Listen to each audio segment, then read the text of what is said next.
MCC का बारेमा मैले सोधिरहनु पर्ने आवश्यकता देख्दिनँ यो के हो र विचार के हो भन्ने कुरा। यद्यपि फेरि हामीसँग अरू विकासका अरू आधारहरू नहुँदाखेरि कतै न कतै यसलाई स्वीकार्नुदेखि बाहेक अर्को विकल्प पनि छैन। प्रचण्डको विचार। पहिलो कुरा, हामी आजकै देशको परिस्थितिमा हामी विदेशी सहायता या अनुदानलाई अस्वीकार गर्ने ठाउँमा हामी छैनौँ। हामी स्वीकार गर्दै पनि आएका छौँ, लिँदै आएका छौँ। अझ त्यसमा अनुदानको रूपमा हाम्रो भौतिक पूर्वाधार निर्माणको निम्ति आउने सहयोगलाई त हामीले खुसी साथ स्वीकार्नै पर्छ, स्वीकार्छौँ पनि, पहिलो कुरा। दोस्रो कुरा, तर एमसीसी प्रोजेक्टका सन्दर्भमा केही प्रश्नहरू उठे र ती अलिक गम्भीर ढङ्गले उठे। कागती र खरानीको प्राकृतिक शक्तियुक्त धनी हर्बल साबुन जित्ती दाग हटाई भाडा चम्काउँछ अझ टिलिक्क। पहिलो कुरा त के भने, हाम्रो पार्टीको सम्पूर्ण विकासको प्रक्रिया र ऐतिहासिक सन्दर्भ समेत यहाँसम्म आउँदा हामीले जहिले पनि विचारलाई, राजनीतिलाई, सैद्धान्तिक निष्ठालाई र मुद्दाहरूलाई प्राथमिकता दिने गरेका छौँ। अहिले नेपालमा अधिवेशन र सम्मेलनको झन्डै झन्डै एउटा लहर जस्तै गरी चल्या छ। सबै प्रमुख राजनीतिक दलहरू कोही महाधिवेशनमा, कोही सम्मेलनमा, भेलामा चाहिँ केन्द्रित भएको स्थिति छ। हामीलाई लाग्छ नेकपा माओवादी केन्द्र या मैले नेतृत्व गरिरहेको अहिले पार्टी, त्यो चाहिँ अरूभन्दा भिन्न यस अर्थमा छ कि त्यो विचार केन्द्रित छ, बहस केन्द्रित छ। सिद्धान्त, आदर्श र अहिलेको अन्तर्राष्ट्रिय परिस्थिति, राष्ट्रिय परिस्थिति, हाम्रो विकासको चरण, अब हामी जाने बाटो आदि विषयमा चाहिँ केन्द्रित भएर चाहिँ हामी यो सम्मेलन आयोजन गरेका छौँ। र मैले अहिले दस्तावेज लेख्ने बेलामा पनि विश्वको स्थिति के छ भन्ने कुरामा एउटा विज्ञान प्रविधिको विकासले अर्थतन्त्रमा कस्तो प्रभाव पारेको छ, उत्पादक शक्ति भन्छौँ हामी, उत्पादन सम्बन्ध भन्छौँ, त्यसमा के कस्तो असर पारेको छ भन्ने कुरा दोस्रो। तेस्रो, नेपालकै समग्र ऐतिहासिक विकासको सन्दर्भमा हामी कहाँ आइपुगेका छौँ भन्ने र आजको बिन्दु के हो भन्ने कुराको खोजी। आजको हाम्रो आर्थिक, राजनीतिक, सामाजिक, सांस्कृतिक अवस्था कहाँनिर छ र अब हामीले जस्तो कि संविधानले दिशानिर्देश त एउटा गर्यो समाजवाद उन्मुख राज्य भनेर, तर हामी चाहिँ फेरि वैज्ञानिक समाजवादका पक्षधर हुनुको नाताले हामीले समाजवादको रणनीतिलाई कसरी कार्यान्वयन गर्ने भन्ने विषयमा मेरो अलि बढी जोड छ। र मैले के साबित गर्ने प्रयास गरेको छु भने, अहिलेको विश्व परिस्थिति र विज्ञान प्रविधिको विकास र अहिले अब हामीले भूमण्डलीकृत पुँजीवाद भनौँ न, त्यसलाई एकाधिकार पुँजीवाद, पहिलाको भन्दा अहिले फरक वित्तीय पुँजीवाद भनिन्छ, त्यसको स्वरूप के छ र हामीले समाजवादको आधार निर्माण कसरी गर्न सकिन्छ भन्ने विषयलाई केन्द्रित भएर मैले एउटा निष्कर्ष दिने कोसिस गरेको छु। ठिकै हो, तपाईँले जानेर सोध्नुभयो, त्यो ठिकै हो। हेटौँडा महाधिवेशनमा हामीले एकातिर समाजवादतिरको यात्रा प्रारम्भ गर्नुपर्ने कुरा गऱ्यौँ, अर्कोतिर उत्पादन वृद्धिमा ध्यान केन्द्रित गर्ने भनेर हामीले उत्पादन ब्रिगेडको अवधारणालाई पनि त्यति बेला प्रस्तुत गऱ्यौँ। त्यो बडो प्रारम्भिक चरणमा थियो। त्यो समाजवादतिरको यात्राको सन्दर्भ पनि र चाहिँ उत्पादन ब्रिगेड सम्बन्धी समग्र अवधारणा पनि। त्यहाँबाट यहाँसम्म आउँदा देशको राजनीतिक घटनाक्रम पनि धेरै अगाडि गइसकेको छ र हाम्रो पार्टीको एकता प्रक्रिया, विभाजनको प्रक्रिया, यी तमाम घटनाक्रमहरूले पनि हामीलाई नयाँ ठाउँमा लगेको छ। र मैले अब 21औं शताब्दीको यो अहिले हामी तेस्रो दशकमा अगाडि बढ्दैछौँ। अब पार्टीले समाजवादी क्रान्तिको रणनीति अन्तर्गत समाजवाद उन्मुख समृद्धिको कार्यनीति भनेको छु मैले।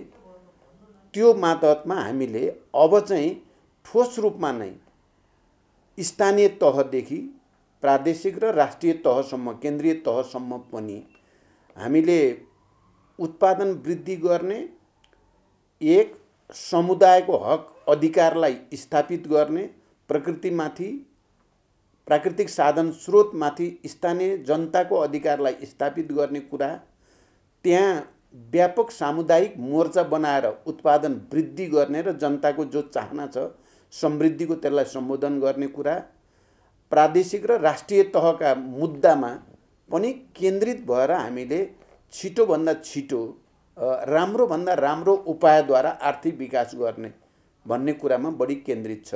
एक। दोस्रो, अहिलेको युग भनेको वास्तवमा सूचना प्रविधिमा निकै ठुलो क्रान्ति भयो, डिजिटलकै युग भनिन्छ। एकातिर ग्लोबलाइजेसन भूमण्डलीकरण, अर्कोतिर डिजिटलाइजेसन, अब यो सूचनामा भएको प्राविधिक क्रान्ति, यो दुईटा कुराले चाहिँ अत्यन्त सकारात्मक पनि योगदान गरेको छ उत्पादक शक्तिको विकासमा। समाजवादको वस्तुगत आधार पनि यसले तयार पारेको छ, तर यो पुँजीपतिहरूको हातमा छ। सबै उत्पादनका साधनहरू पुँजीपतिको हातमा हुनुको कारणले ठुल्ठुला समस्या पनि मानव जातिले भोग्न परेको छ।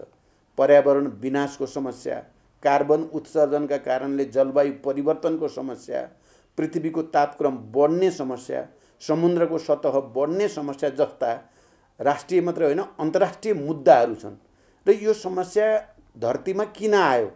अहिले समुद्रका थुप्रै प्राणीहरू चाहिँ त्यहाँका जलचर मर्ने लोप हुने स्थिति बन्यो। हाम्रा जडीबुटीहरू थुप्रै चाहिँ अब ती नष्ट हुनेतिर जान थाले। हाम्रा चाहिँ स्थानीय नस्लका जीवजन्तुहरू पनि थुप्रै लुप्त हुने स्थिति पैदा भयो। के कारणले? यसको जवाफ पनि हामीले दिनुपर्छ भनेर अहिले विकास र समृद्धिको यात्रासहित हामीले प्रकृतिको संरक्षण, मानव जातिको संरक्षण, पर्यावरणको संरक्षणको मुद्दालाई स्थानीय स्तरमा पनि उठाउनु पर्ने देखेको छु मैले। त्यसलाई राष्ट्रिय स्तरमा नि उठाउनु पर्ने र अन्तर्राष्ट्रिय स्तरमा पनि कम्युनिस्टहरूले र समाजवादीले मात्रै यो धरतीको रक्षा गर्न सक्छन्। आर्थिक विकासलाई योजनाबद्ध ढङ्गले प्रकृतिलाई विनाश नगरिकन, जीवजन्तु र पर्यावरणलाई विनाश नगरिकन समुद्रको पनि संरक्षण गर्ने गरी विकास गर्न सक्ने भनेको कम्युनिस्ट र समाजवादले मात्रै हो भन्ने कुरालाई मैले प्रमाणित गर्न खोजेको छु। अहिले मेरो नयाँ कुरा भन्नुहुन्छ भने मुख्यतः यसमा केन्द्रित हुनेछ। पक्कै पनि तपाईँले फेरि अर्को महत्त्वपूर्ण प्रश्न सोध्नुभयो।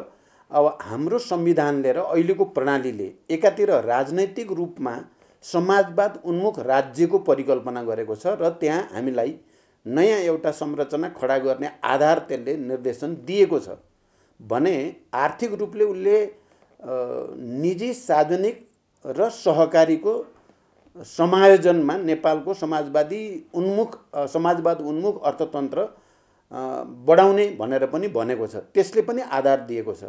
त्यसै गरी जनताका केही मौलिक अधिकारको प्रश्नमा यसरी परिभाषित गरिदिएको छ कि त्यसले सबैलाई शिक्षा, स्वास्थ्य, रोजगारी प्राप्त गर्ने मौलिक अधिकार हुनेछ भन्ने कुरा पनि गरेको हुनाले संविधानको त्यो मूलभूत मान्यतामा टेकेर तपाईँले भनेको जस्तो पुँजीलाई ठिक ठाउँमा सदुपयोग गर्ने सम्भावना दिएको छन्।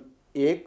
दुई, संविधानको त्यो आधारमा टेकेर ऐनहरू निर्माण गर्ने, ऐनहरू संशोधन गर्ने र पुँजी जनताको हातमा ल्याउने। किनकि हाम्रो आजको चाहिँ मूलभूत समस्या भनेको एउटा त राष्ट्रिय पुँजीको विकास भएको छैन, स्वतन्त्र आत्मनिर्भर राष्ट्रिय अर्थतन्त्रको विकास भएको छैन। अर्थतन्त्रमा दलाल भन्छौँ हामीले, दलाल पुँजीवादको या नोकरशाही पुँजीवादको या त्यस्ता तत्त्वहरूको जसले चाहिँ तपाईँको चाहिँ खालि बाहिरको सामान ल्याउने र कमिसन खाने खालकाहरूको हातमा नै बढी अर्थतन्त्रको बागडोर छ। त्यसलाई हामीले चाहिँ जनताको हातमा, स्थानीय समुदायको हातमा, हाम्रो सरकारको हातमा र त्यस मार्फत चाहिँ राष्ट्रिय पुँजीको विकास, यो बाटोबाट गएर मात्रै हामीले चाहिँ जो अपेक्षित परिणाम खोजेका छौँ नि समृद्धिको, त्यो गर्न सकिन्छ। दोस्रो कुरो मेरो त्यहाँ छ।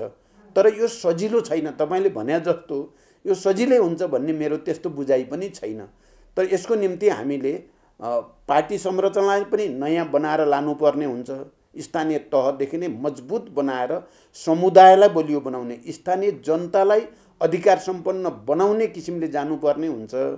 संविधान र कानुनमा पनि, संविधानमै पनि परिमार्जन गर्नुपर्ने, संशोधन गर्नुपर्ने आवश्यकता हुन्छ। आर्थिक क्षेत्रमा जस्तो प्रचलन हाम्रो छ त्यो प्रचलनमा रेडिकल सुधार, कमसेकम आमूल सुधार गर्नुपर्ने हुन्छ। त्यो गरियो भने असम्भव छैन भन्ने हो मेरो भनाइ। सम्भव छ। हामी जुन परिवर्तन हामीले ल्यायौँ, ठुलो त्याग, बलिदान, युद्ध, आन्दोलन, सम्झौता, थुप्रै तरिकाद्वारा यो परिवर्तन र यसले संस्थागत गरेको संविधान भित्र चाहिँ नयाँ ढङ्गले जाने सम्भावना छ।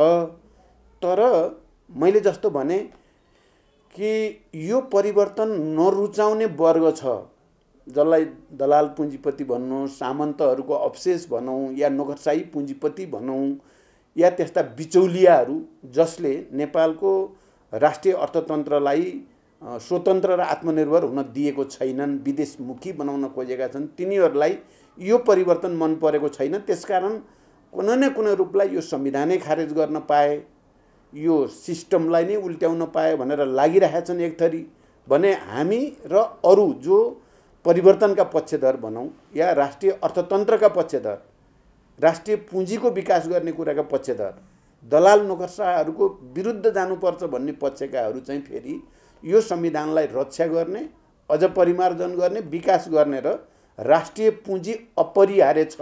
त्यहाँ हाम्रो प्राकृतिक साधन स्रोतको सदुपयोग विदेशीहरूको निम्ति होइन, हामी आफ्नै निम्ति प्रयोग गर्ने र हामीले यस्तो नीति अवलम्बन गर्ने जसले नेपाललाई आत्मनिर्भर बनाओस्।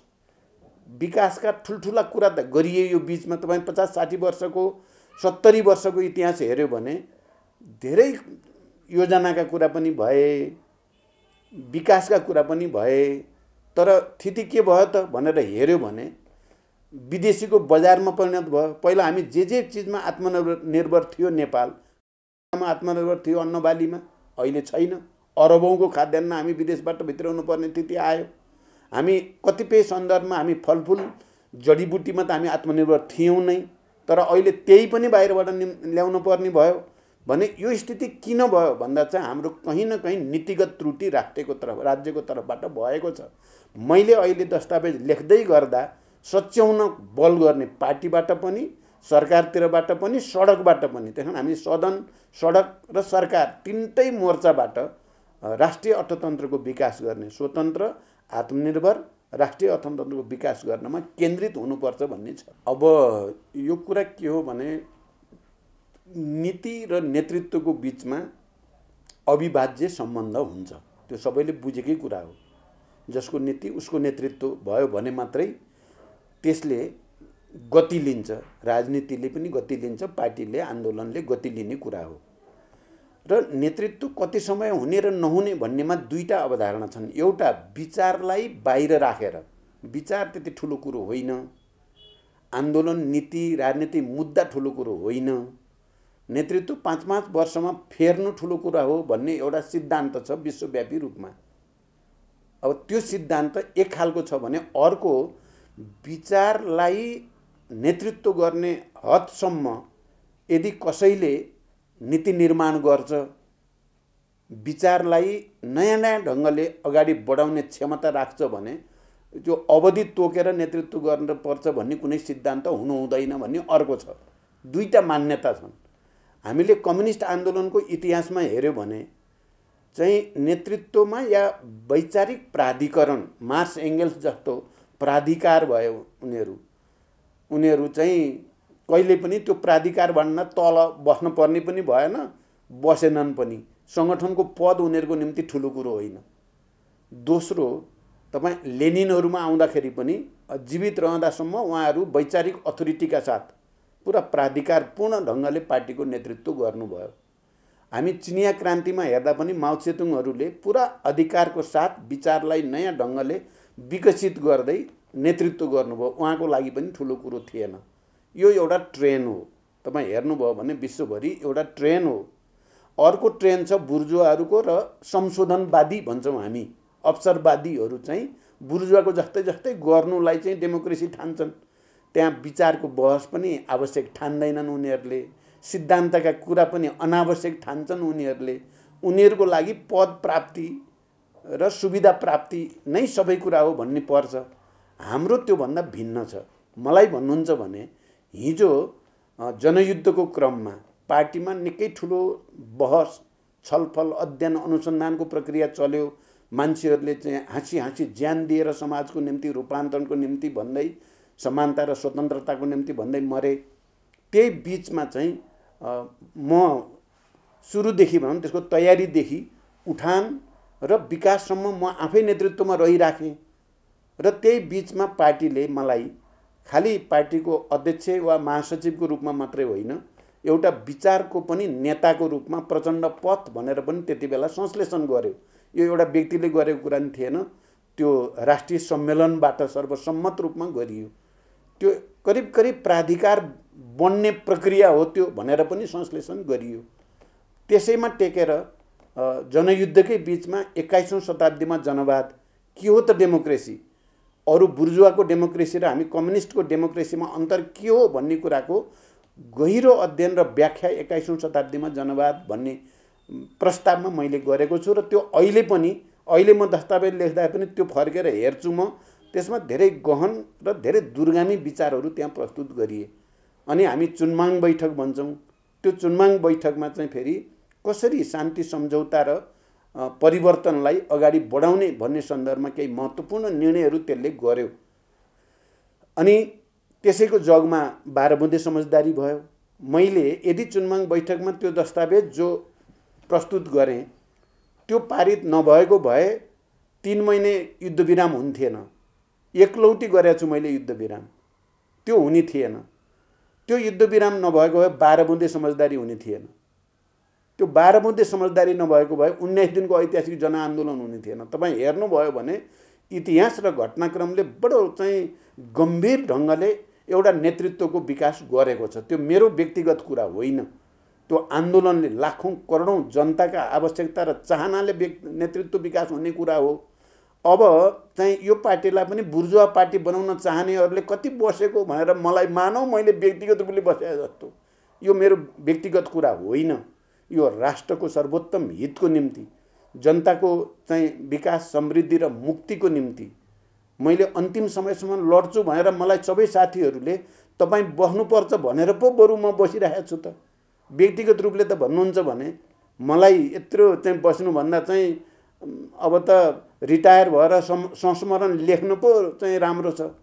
तर चाहिँ मैले अहिले जुन दस्तावेज बनाउँदैछु मलाई विश्वास छ राष्ट्रिय सम्मेलनले त्यसमा गर्व गर्नेछ र नेतृत्वप्रति गर्व गर्नेछ। यो त साइन्स हो, यो त विज्ञान हो, यो व्यक्तिगत कुरा होइन भनेर म भन्न चाहन्छु। अब यो कुरा तपाईँको फेरि पनि धेरै गम्भीर छ। यो पहिलो कुरा त मेरो यसमा के छ भने हामीले जे गर्दै आएका छौँ त्यसले नेपाललाई धेरै अगाडि लगेको छैन। विदेशी सहायता, विदेशी अनुदान, विदेशी सामान भित्र्याउने अनि हाम्रा आफ्ना युवाहरूलाई सब विदेश पठाएर रेमिटेन्स ल्याएर देश चलाउन खोज्ने कुराले यो देश र जनताको स्वतन्त्रता र समृद्धिलाई मद्दत गरेको छैन। मेरो पहिलो निष्कर्ष यो छ। यही गरिराख्ने हो भने यो देशको तरक्की हुँदैन। यो देशले चाहिँ आफ्नो खुट्टामा टेकेर दुनियाँको अगाडि शिर ठाडो गरेर हामी आफ्नो खुट्टामा टेकेर आफ्नै प्राकृतिक साधन स्रोतको सदुपयोग गरेर आफ्नै श्रम र पौरखमा चाहिँ बाँचेका छौँ भन्न सक्दैनौँ हामी। अहिले नेपालीहरू विश्वको कुनै पनि देशमा एयरपोर्टमा गयो भने नेपाली भन्ने बित्तिकै मान्छेहरूले सम्मान गर्दैनन्, किनकि हामी पछाडि परेका छौँ। त्यही यो नीति बदल्नुपर्छ भन्ने मेरो एउटा भनाइ। दोस्रो कुरो, मैले अस्ति जे व्याख्या गरेँ र यहाँ निकै ठुलो तरङ्ग पनि आयो भनियो, मानिसहरूले नबुझेर आयो भन्ने छ मेरो। मैले भनेको एउटा अन्तर्राष्ट्रिय स्तरका प्रवृत्तिहरू भनेको अन्तर्राष्ट्रिय आर्थिक प्रवृत्तिहरू के छ, पुँजीवादले कस्तो प्रवृत्ति बढाइराखेको छ र हामी समाजवादीले अब कस्तो प्रवृत्तितिर कस्तो योजनातिर सोच्नुपर्छ भनेर गरेको व्याख्यालाई मानव नेपालको अहिले भर्खरकै चाहिँ संरचनामाथि हमला गरेको हो भने जस्तो गरी बुझियो, प्रचार गरियो। जानी बुझी कतिपयले त्यसलाई तोडमरोड गरे। त्यही मेरो त्यो होइन। म त अहिले पनि भन्छु पुँजीवाद अहिले वित्तीय पुँजीवादको रूपमा देखिएको छ। नाफा कमाउनु तिनीहरूको चाहिँ मूल ध्येय छ। पुँजीको लगानी उत्पादनमूलक कार्यमा भन्दा तपाईको चाहिँ छिटो पैसा आउने चाहिँ काममा, त्यो घर जग्गा किनबेचका जस्ता काममा छिटो चाहिँ पैसा त्यहाँबाट आउँछ, या अरू त्यस्ता मुद्राबाट मुद्रा कमाउने, पैसाको लगानी पैसाको लागि गर्ने, उत्पादनको लागि नगर्ने प्रवृत्ति हावी छ भन्न खोजे हो। मैले कुनै सेयर बजार सिद्धिन पर्यो नेपालको भन्न खोजेकै होइन। म त लगानीकर्ताको पक्षमा छौँ हामी, तर मैले त ठुलो सैद्धान्तिक बहस पो गर्न खोजे हो। नेपालले रणनीतिक रूपले कुन बाटो पक्रिनु पर्ला भन्ने बहस पो उठाउन खोजेको हो। मैले कसैलाई अहिले भर्खरै घाटा पार्न खोजे हो र। त्यसकारण त्यो कुरा होइन, कुरा अलिक ठुलो हो भनेर म भन्न चाहन्छु। म यो कुरालाई त्यसरी हेर्दिनँ। कुनै पनि पार्टी जसरी समाज राजनीति निरन्तर परिवर्तनको प्रक्रियामा हुन्छ, ती पार्टीहरू पनि परिवर्तन हुन्छन्। यो एमाले भन्ने पार्टी 28 सालमा कस्तो थियो, एकदम उग्र क्रान्तिकारी। 38 सालमा गएर कस्तो भयो, बडो मध्यमार्गी। 48 सालमा कस्तो भयो, अलि पेटी बुर्जुवा। अनि 62-63 सम्म आउँदा कस्तो भयो, हामी सबै सहकार्य गरेर राजतन्त्रका विरुद्ध, सामन्तवादका विरुद्ध लड्ने साथी। तपाईँ यसरी हेर्न पर्यो, चाहिँ चिजलाई यसो भनिसकेको भनेर निरपेक्ष र यान्त्रिक र रूढिवादी रूपले हेर्न भएन भन्ने मेरो पहिलो भनाइ।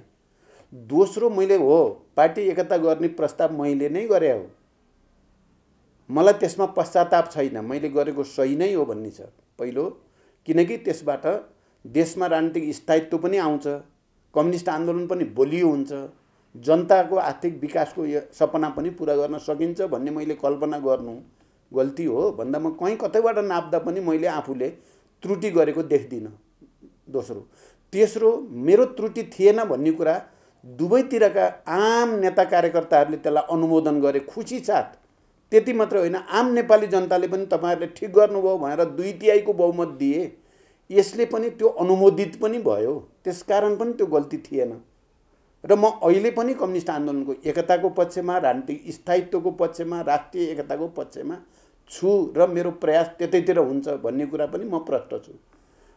तेस्रो, चौथो कुरो हो, त्यति बेला एकता गल्ती थिएन भन्ने मेरो के छ तर्क भने, हेर्ने त राजनीतिक प्रतिवेदन, विधान, दस्तावेजहरू अनि त्यति बेला भएका सहमति सम्झौता र हस्ताक्षर हेर्ने हो, सही थियो कि गलतको लागि। तपाईँ राजनीतिक प्रतिवेदन हेर्नुभयो भने जनताको बहुदलीय जनवादलाई पनि महाधिवेशनसम्मलाई स्थगित गरे हो, छोडे होइन। माओवाद पनि महाधिवेशन जाँदाखेरि टुङ्ग्याउँला भने हो, छोडे होइन। 1 2, तपाईँ माओवादी आन्दोलनको मूल्याङ्कन गरिएछ दस्तावेजमा। यो आजको परिवर्तन मुख्य रूपमा माओवादी जनयुद्धकै कारण भएको हो भन्नेमा केपी ओलीले हस्ताक्षर गरेका छन्। यो सङ्घीय लोकतान्त्रिक गणतन्त्र, संविधान सभा, विभिन्न उत्पीडित वर्ग, जाति, क्षेत्र, समुदायमा जो जागरण ल्यायो त्यो माओवादीले नै मुख्य रूपमा ल्याएको हो भन्नेमा सहमति भएको छ। अनि मैले गल्ती गरेको हुन्छ त? अनि सरकार चलाउने बेलामा दुईटा अध्यक्षले पालो पालो प्रधानमन्त्री बराबरी अवधि भनेर सही गरे डकुमेन्ट छ, मैले गल्ती गरे हो त? अनि चाहिँ तपाईँको चाहिँ अध्यक्ष पनि महाधिवेशन नहुँदासम्म दुईटाले पालो पालो गर्ने भने कहाँ गल्ती भयो? म कहीँ गल्ती नै देख्दिनँ। अब भयो के त भने, केपी ओली भन्ने पात्र यस्तो पात्र रहेछन्, म यतिसम्म होलान् भन्ने त्यति बेला मैले बुझेर हिँड्छु भन्न पर्यो। त्यहाँ चाहिँ मैले उनले सबै सही गरेपछि पहिला पनि भएको त थियो। तपाईँलाई थाहा छ, उहाँलाई प्रधानमन्त्रीमा मैले प्रस्ताव गरेँ संविधान घोषणापछि। अनि बजेट आउने बित्तिकै अब तपाईँ प्रधानमन्त्री भन्नुभएको थियो, उहाँले माधवजी, वामदेवजी, झलनाथजीले लिखित गर्नुपर्छ भन्नुभएको थियो। यत्रो मान्छे बसेर सहमति भएपछि किन गर्नु पर्यो, ल भइहाल्यो भनेर मैले भने। तर बजेट आएपछि छोड्ने त नाम निशान लिँदैनन्, तिनले त धोका त दिए। पहिल्यै थाहा थियो मलाई यी धोका दिने मान्छे रहेछन् भन्ने त। तर यो पटक म किन माने त भने लिखित भयो नि त सबै। त्यो पटक त लिखित नभएर यिनले धोका दिने मौका पाए। यो पटक त दस्तावेज पनि लिखित छ, नेतृत्व पनि लिखित छ, सरकार प्रधानमन्त्री हुने कुरा पनि लिखित भएपछि त यस्तो हुन्न होला भन्टानेको त त्यहाँ पनि तिनले चाहिँ सबै च्यातचुत पारेर हुँदा त पार्टीभित्रको बहसकोलाई देखाएर उनले त प्रतिनिधि सभा नै, संसद नै भङ्ग गर्न पुगे। त्यसकारण यस्तो हुन्छ, यस्तो हुने गरेको छ इतिहासमा पनि। कम्युनिस्ट पार्टीभित्रबाट नेतामा पुगेका मान्छेहरू प्रतिक्रियावादीकरण हुने, प्रतिगमनकारी हुने र धोका दिने गर्छन्। म के ठान्छु त भने, म त्यहाँ आत्मसमर्पण गरेको भए त न त्यही जे भयो, यहाँ साथीहरू हुन्छन् नि, अब त्यसो गरेको भए त मैले अहिले तपाईँको अगाडि चाहिँ छाती खोलेर भन्न सक्दैन थिएँ। तर म अहिले भन्न सक्ने ठाउँमा छु। मैले त गलत प्रवृत्तिको विरुद्ध लडेँ मात्र होइन, जितेँ पनि हो। मेरो त भनाइ मैले त जितेँ हो नि। मलाई त अरूले हराए क्या, अनौठो अदृश्य शक्तिले हरायो मलाई, दृश्य शक्तिले होइन। त्यसो भएको हुनाले मलाई त्यस्तो लाग्दैन। खैर, अब तपाईँले भनेको ठाउँमा फेरि बहस त छँदैछ। होइन, मैले त अब सबैलाई एकताबद्ध गर्ने कुरा अघि नै गरिसकेँ होइन। अब त्यसरी गएका साथीहरूलाई मनमा त पश्चाताप भएको छ भन्ने बुझ्छु म चाहिँ। त्यत्रो आन्दोलन, त्यत्रो चाहिँ बलिदान त्यत्रो प्रक्रिया त्यत्रो विरासतबाट आएका साथीहरू अहिले अन्यत्र जाने कुराले समय आउँछ, साथीहरू फर्किन्छन् भन्ने विश्वासको साथ नै मैले दस्तावेजमा राखेको छु।